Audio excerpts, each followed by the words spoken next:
Close your eyes. Get some rest. I'm by your side. Lay your head on my chest. Hey guys, happy Friday. So I am off work today for reasons I will not get into. They aren't happy reasons. So I have to do a little bit of shopping for said not happy reasons. And so I'm going to run some errands, and while I'm in the car, I'm going to listen to Harry Potter and the Prisoner of Azkaban. I am only on chapter 2, so I haven't gotten very far. But I wanted to let you guys know that I am still going to be doing like the normal weekly vlogs. I tried to do specifically a weekly vlog and just a Harry Potter vlog. And as a full-time employee, a full-time mom, a full-time everything, that was just a little bit too much for me. And I am definitely a one book at a time type of person, unless I am listening to one and reading one. I will do the weekly vlogs, but they will just kind of be Harry Potter themed, I guess. And you'll kind of see what else I'm reading. I still need to finish Frostheart. That's the goal. I do have to finish Frostheart this weekend as well. So I'm going to try. There is a 48-hour readathon with all my Foxy friends and Foxy fam over on Patreon with Alexandra Roselyn. So I'm going to be doing that hopefully as much as I can. Justin and I are supposed to have a date night tomorrow night, but I don't know if that'll happen. We'll see. We're going to play things by ear this weekend. So yes, so I'm going to go run some errands. You're going to come along with me, of course. And then I'm going to be listening to Harry Potter and the Prisoner of Azkaban. So I hope you guys are having a really great Friday, and I will catch up with you in a bit. Bye. I know you've had a really bad day.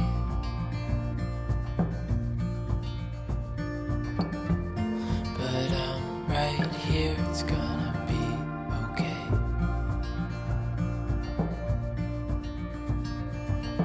The world could fall down, it's gonna be okay. The sun could go out, we're gonna be okay. If all the blue skies fade to gray, we're gonna be okay.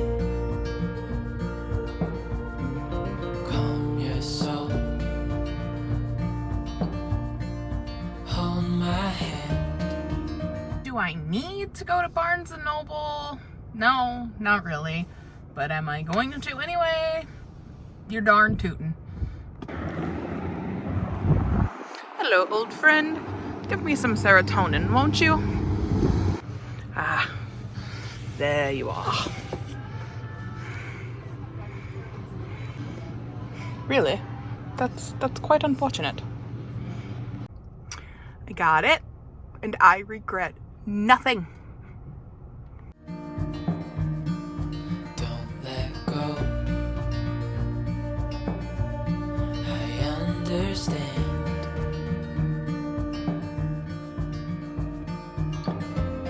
I know it hurts. It wasn't fair.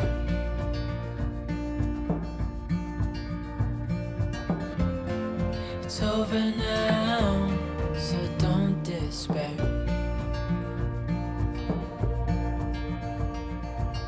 The world could fall down, it's gonna be okay. The sun could go out, we're gonna be okay. If all the blue skies fade to gray, we're gonna be okay.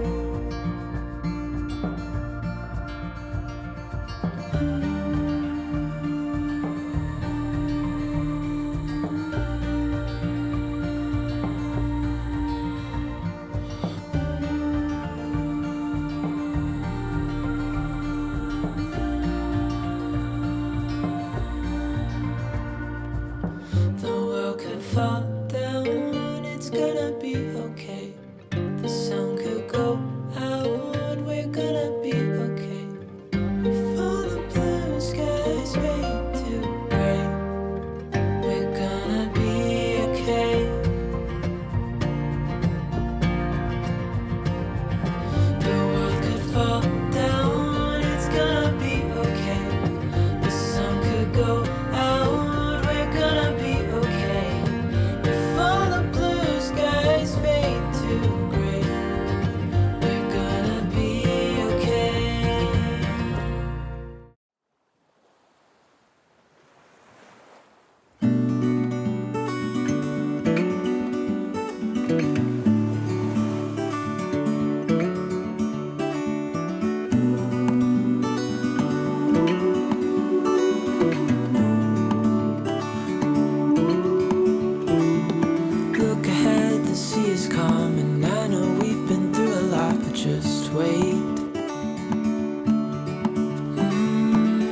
for better days to come and carry us like wind in our sails. Oh. Got some new fun stickers for my water bottle. Once I defeat the chemical imbalance in my brain, it's over for you hoes. I guess I'll just disassociate. Mental health matters. Emotional support water bottle. On tight, I can smell the shore, it's right in front of us if we just hold on tight. This vision that I saw is getting closer every dawn. Ooh, we are dreamers of the shore.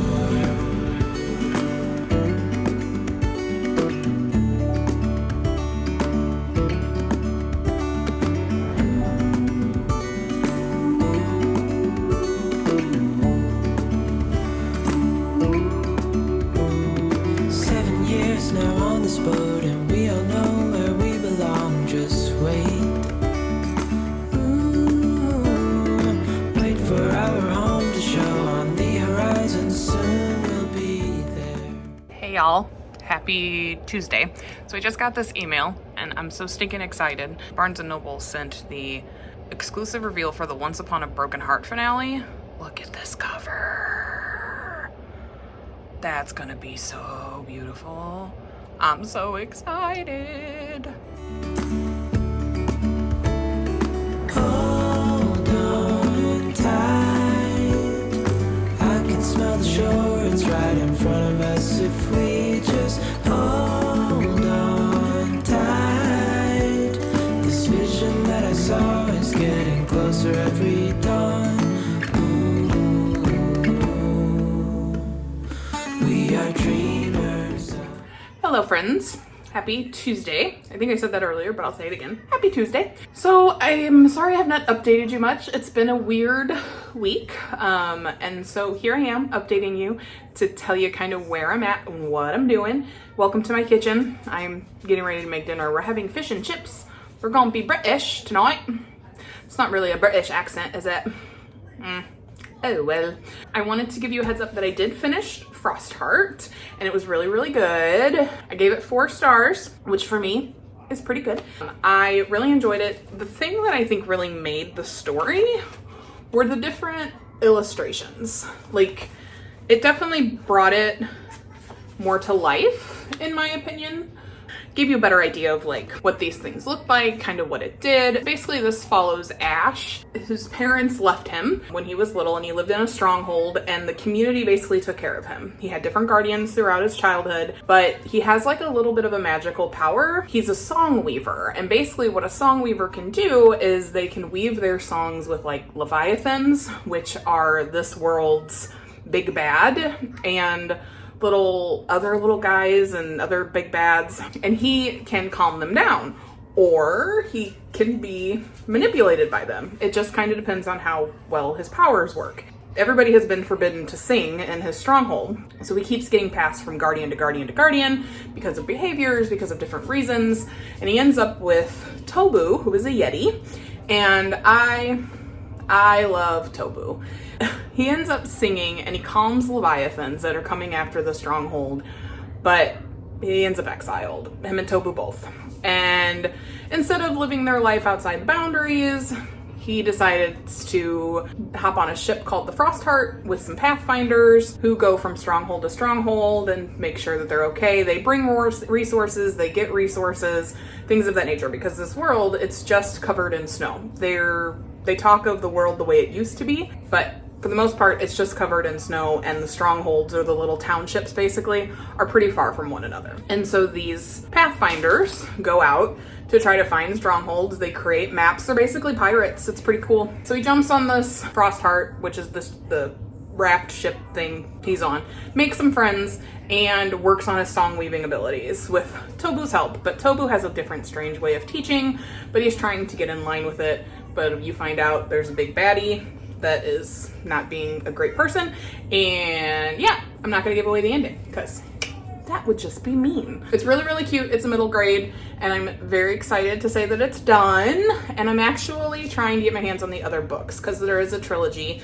There's 2 more after this one. He jumps with the Pathfinders to the Frost Heart to try to maybe find his parents along the way. So, because he believes that his parents left him a lullaby that has clues in it as to where to find them.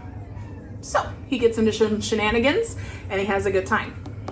Also, gets into some trouble. So, really cute, really good, 4 stars. I'm excited to talk about it with the rest of the Fox and Wood Patreon. So, very good. As for the other big thing that I'm doing, I am over halfway through Harry Potter and the Prisoner of Azkaban. And there is a reason this one is my favorite. I'm going to take the time now to remind you that there are spoilers for these books in the vlogs. Spoilers, spoilers, spoilers. So I started thinking, and I don't know why I do this, but I tend to compare the books to the movies more than I probably should. And the character development is very different, quite obviously. I mean, you have more time to write, you can put in more details, things of that nature. But what kills me is in this book, and in a lot of the books, Ron is quicker to step up and say something and tear somebody a new one, basically. He's quicker to defend Harry in regards to Malfoy. In this one, he stood up to Snape, who was teaching the Defense Against the Dark Arts class because Lupin was sick, but I think we all know what Lupin actually was. Oh! He was quicker to defend Hermione in that situation, even though it got him detention. So he's so much quicker to defend and in the books, and I think I love that about him. I love Ron as a character. He is your comedic relief. He is the goofy best friend sidekick, but he is also loyal. He's extremely loyal, and I love him for that. But in the books, I like him so much more because, again, he is quicker to step up. He is quicker to say something. He's quicker to threaten Malfoy. He's quicker to back up Harry. There's so many things that he's quicker to do, and I love it. But again, he's also quicker to get into the mischief than Hermione is. Like, I just read the part where Harry took the Marauders map and went to Hogsmeade through the tunnels and popped in to Honeydukes and found out that Sirius was his godfather. There was so much that I had forgotten and about Sirius Black and his character and what happened to him. And I'm not even there yet, you know, and I am, because I've read this before and because I know what's coming, I'm able to put the foreshadowing in. So this book has a new addition to my emoji annotations, and it is hashtag, what does this mean? Even though I know what it means. So I'm seeing the foreshadowing. I'm seeing all of that, which is great. And there's a lot more detail in this book. They spend more time in classes, which is nice. It's nice to actually see that. The Bogart is still my favorite. Ridiculous. When Neville turns the Bogart into Snape in his grandmother's clothing,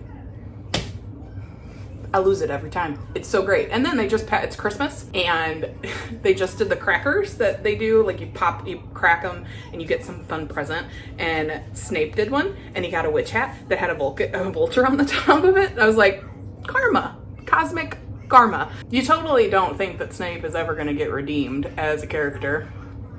You never think he's gonna get redeemed. He's just a jerk. I do love this book. I do love the character development. I love that they are getting older, so they are talking to each other a little bit more. They're standing up for one another a little more. Their friendship is definitely growing, even though there's a lot going on, and you can see where they will always back each other up, which is what kills me in the 5th book, when Harry makes this decision that he's gonna go to the Ministry of Magic by himself to get the orb that has the prophecy that Trelawney did when he was born. And he says, I'm gonna go by myself. I don't need you guys to be a part of it. And that was my biggest issue with number 5 is throughout the first 4 books, your friends have always been there to back you up, and you've let them. You've allowed them to do that. And yes, maybe they've gotten hurt, and yes, people have died. But if you really think that you're whining and you're complaining about you want to do it alone and you just want to be alone and life is better alone is really going to stop these people from helping you, I don't know what planet Harry Potter is living on, because even in this book, Hermione and Ron are showing their we support Harry. Like, and they are willing to do the things that will help him in the long run and will keep him safe, even though it's dangerous things that they do to keep him safe. That makes no sense. The other thing I really like about this book is even though Voldemort is mentioned, you never see him. It's really the only book that Voldemort is not the big bad in this book. And I like that. I like that there's at least one book where Harry is going to learn more about himself, and it's not going to be through Voldemort.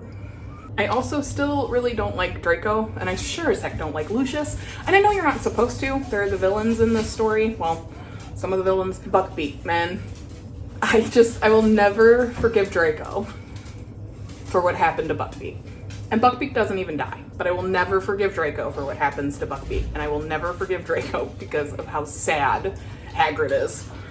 Man, I don't like seeing him sad. That's my current thoughts on this one. It's still my favorite. I'm also curious to see, because I don't remember. I just don't remember things. I'm curious to see how much more Ron, he stands up for himself. He just stands up for himself more. And Percy is a pretentious jerk. I wouldn't want to have a brother like him.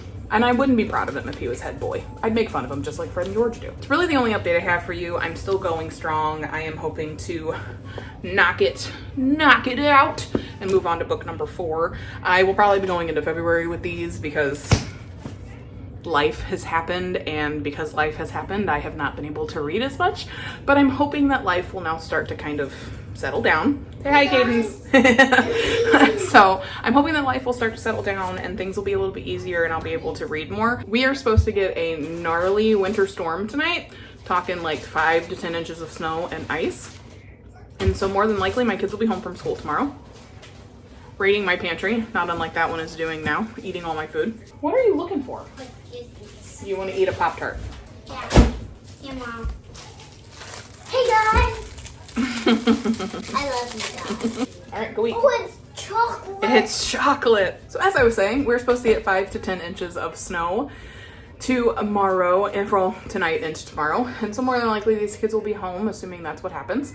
And so I will be home, working from home as much as I possibly can, but it's made even harder when both the kids are home and need my attention frequently. So yes, that's the plan. So I'm hoping to get farther into this. I will admit that I've also been playing Disney Dreamlight Valley. That game is addicting. Like, I just got Ariel. I'm working on Anna and Elsa. The game is really fun. It's really kind of mind-numbing, which is nice. Sometimes you just need something that's mind-numbing. Like, here's your quests, go figure it out. Nothing too adventurous, nothing too high stakes. It's like Animal Crossing on steroids with Disney characters. So, all right. Well, that's all I got for you. I'm gonna get to making dinner. That's probably my kids' school calling to tell me that they don't have school tomorrow. I am going to hop off here. I'm going to let that go to voicemail and probably listen to the voicemail afterwards. And then I'm gonna make dinner, fish and chips. And then, yeah, I will probably try to catch up with you guys later. I will be trying to do more updating now that life has settled a little bit. And so again, apologies, but I'm hoping to give you more info as I go and as farther I get into Harry Potter. So, peace. I'll see you guys later. When we can't read the sky, we just sail with the wind that we've got. And when we're drowning in doubt, just keep on believing. We are dreamers of the shore.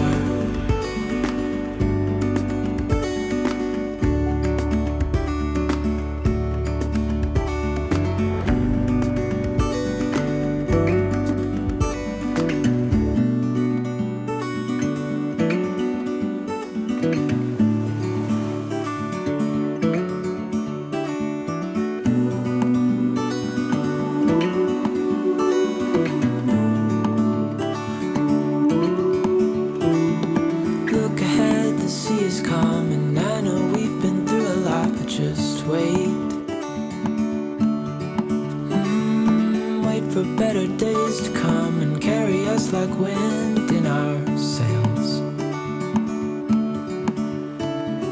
Hold on tight, I can smell the shore, it's right in front of us if we just hold on tight. This vision that I saw is getting closer every dawn. We are dreamers of the shore.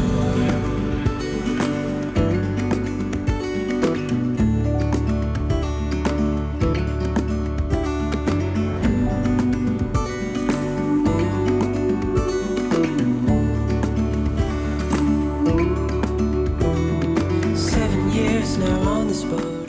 Hi guys, how you doing? How's it going? So I wanted to give you guys an update. Last night I finished Prisoner of Azkaban and I have some thoughts. So this is still my favorite book in the series. I don't know what it is about this book. I don't know if it's just because they've grown up and they're coming into their own. I don't really know. But I definitely love this book. And I don't really like comparing the movie to the book, but the movie didn't do this one any justice either, and I love this movie. There's a whole storyline with Crookshanks, and he plays a much bigger part in the whole Sirius Black thing than he does in the movie. You know, in the movie, he eats Scabbers. That's pretty much it. But then he doesn't even actually eat Scabbers. Scabbers isn't even Scabbers. Scabbers is Peter Pettigrew. And in the book, he's after Scabbers for a reason. Like, he is aware that Scabbers is not actually a rat. He is aware that Scabbers is Peter Pettigrew. And so he's trying to get Peter Pettigrew. And he's also really loyal to Sirius Black. He's helping Sirius Black. And so there's a much bigger part to Crookshanks. And by the end of it, Ron actually likes Crookshanks. There's no animosity. There's no anger. Because at the end of it, Harry gets an owl in the Hogwarts Express on his way home, and it's from Sirius. And he says he wanted Ron to have the owl that brought the letter to Harry because, you know, now he doesn't even have his rat. And it's his fault. It's Sirius's fault that Ron doesn't have his rat. And so now he has an owl, and he asks Crookshanks if the owl is good. Like, hands it to him and says, "We good? Should I keep the owl?" He spent so much time hating Crookshanks and being angry at Crookshanks when Crookshanks was really just trying to help. But you don't see that in the movie. I love Crookshanks. I forgot that that was a huge part he played. I haven't read this book in a really long time. I remembered it being my favorite, and I remember it being one of my favorite movies.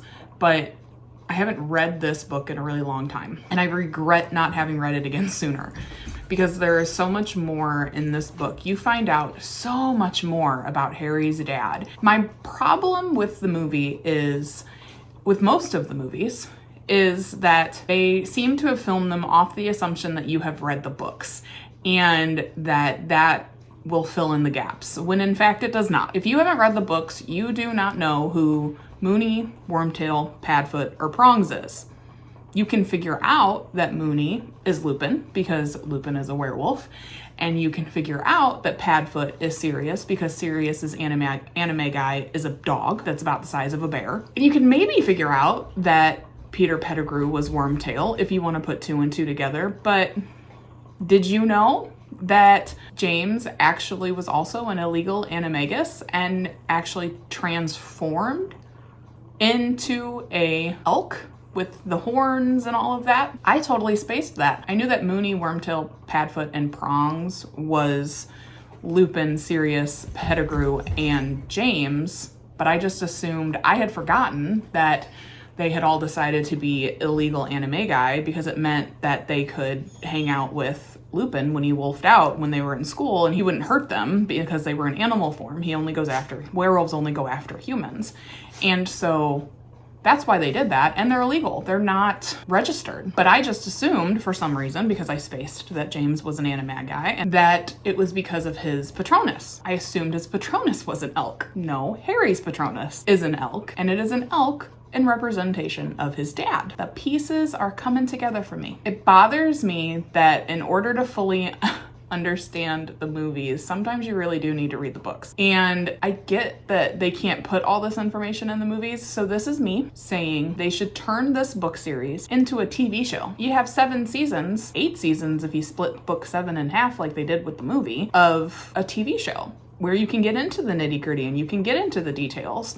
As a Harry Potter fan, I would love that. I think the only issue with that is that we would need to figure out a way to take She Who Shall Not Be Named off the credits. There's a lot about this book that I loved. I love Ron, and he just seems to be coming into his own and stepping up and doing all these things. I love Hermione. I love the time turner. And there's just so much more to their friendship in this one because they get so mad at her twice. The first time they get mad at her is because when Harry gets the firebolt at Christmas, because in the book, he gets it at Christmas. She tells McGonagall and says he got a broom from we don't know who, and so because of the situation Harry is in with Sirius and the belief that he is after him to kill him, McGonagall takes the broom and has it tested for jinxes and whatnot to see if Sirius Black sent him a broom to kill him, basically. So she tells McGonagall, she gets the broom confiscated. So Harry and Ron are mad at her. So then he gets his broom back because they can't find any jinxes on it. And so they start talking to Hermione again. And Harry understands that she was coming from a decent place and that he comes around, basically. And then they turn around and get mad at her again because they believe that Crookshanks ate Scabbers, when in reality, Scabbers faked his own death and took off into the forest. She cries a lot, and she cries a lot to Hagrid. Speaking of Hagrid, I feel for Hagrid. He's such a nice guy, and he loves his animals so much. And the fact that Draco is just a Jerk and can't just let life happen, God, I hate him. Draco is a problem. And I forgot how big of a jerk Snape really is in these books. And if I didn't know the way the story ended, I would legit say he has no redeeming qualities. No. Snape's just a jerk. You loathe him in these books. And I know that that's the point, but as someone that has read the entire series, like, I adore him too, but there's reasons I adore him, and there's reasons that he's a nice guy in my opinion, but in these, I just loathe him. He's so mean and so evil and hates Harry so much. I've never known adults that hate kids as much as Snape comes across, hating Harry. Just because of who his dad is. In reality, that's really the only reason Snape hates him, is because of who his dad is. And I mean, I bet he probably blames Harry a little bit for Lily dying because, I mean, Lily was protecting her son, as a mother would. And we all know that if you've read the books, you know that Snape was in love with Lily. Also, I love this book because not only is there one Quidditch match, there's two. And I love when they play Quidditch in the books. Also, I really love that you spend more time in the classrooms. You actually get to see some more magic, which is nice. Then they go in more in depth with the end of term tests and the finals that they have to take. It's fun. It's fun to watch. It's fun to read. It's fun to see what's going on and how they're growing with their magic and how it expands and how it changes. And there are so many funny lines in this book. The ending of this book just makes much more sense than the end of the movie does. And I have felt that way about Chamber of Secrets as well. The ending of the book just made a whole lot more sense than the ending of the movie did. And it really does bother me that you're expected to have read the books to see the movies so that you can fill in the gaps. That's just not how it should work. When you get to the Shrieking Shack, Lupin shows up and he explains everything.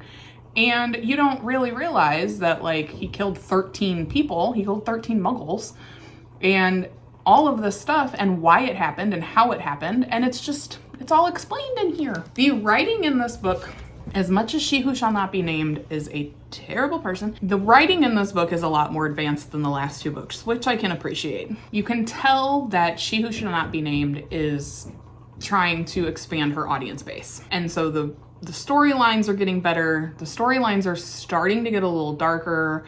The in-depth, the world building, the camaraderie between friends, the friendship building. She Who Shall Not Be Named is adding more characters and adding more character development, which is good. So yes, I think that's why this is one of my favorites, is because it is the first step into more of an adult type of story and more of an advanced type of story. Aside from the fact that Sirius Black and how much you find out how much he really does cared for James and Lily, and how he really did want to take care of Harry and wanted to be there for Harry, and he was just unable to, and you can tell that it breaks him apart, especially when he tells him that, I'm sorry that I scared you with the night bus while you were waiting for the night bus because I just wanted to see you, and then I was gonna head north.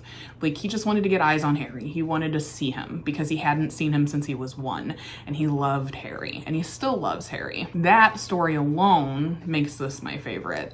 The Buckbeak story makes this my favorite, and how hard Ron, Hermione, and Harry really try to work to keep Buckbeak alive, to the point at the end of it when they use the time turner, one of their things they have to do is save Buckbeak. Like, 2 innocent lives could be spared.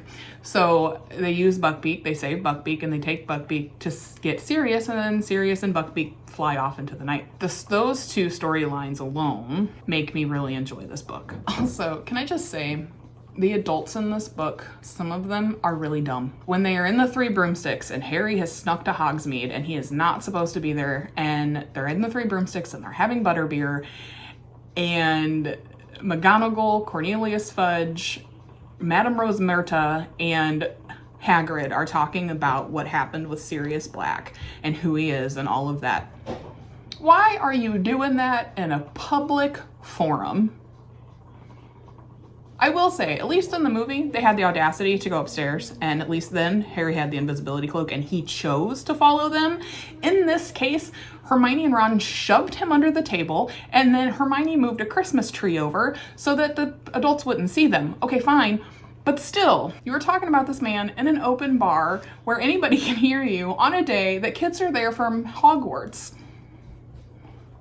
And then you admit, that's when you would choose to admit that that's Harry's godfather. Can we just have the audacity to go to another room? Like, that's really dumb. Just really, really dumb. Because even if Harry wasn't there, which he wasn't supposed to be, we know, but Fred and George gave him the Marauders map. If Ron and Hermione would have heard, which they probably would have, they would have gone and told Harry everything.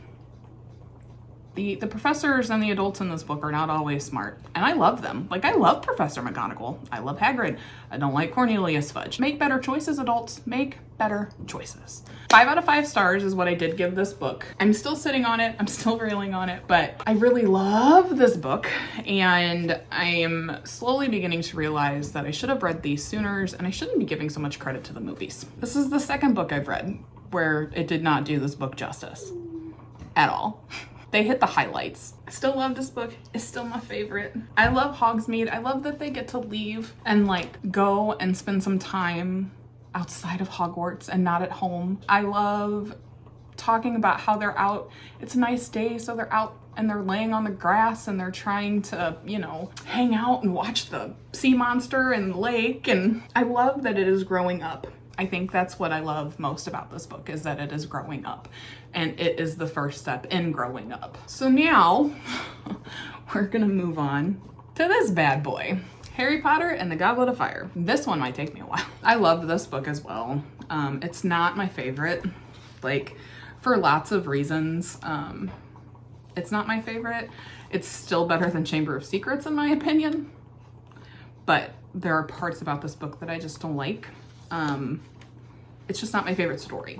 Like, I understand that we needed to bring the big bad back to full power. I understand that, but why did Edward have to die? I hope you get that joke, because technically Cedric Diggory dies, and Cedric Diggory is Robert Pattinson, and Robert Pattinson is also Edward in the Twilight Saga. So every time I watch the movie and he drops from the tree at the beginning, I'm like, oh my God, it's Edward, which, by the way, Cedric shows up for the first time in this one. He doesn't show up for the first time in this one. Fun fact, he's the seeker for his house team. So he goes up against Harry. He's also the captain of his Quidditch team. I am going to start this bad boy here shortly, I think. This book is 734 pages. I got some work to do. Other than that, today has been weird. It was a snow day. We were supposed to get like 5 to 7 inches or something like that, and we got barely an inch. So the kids had a snow day. My office closed down.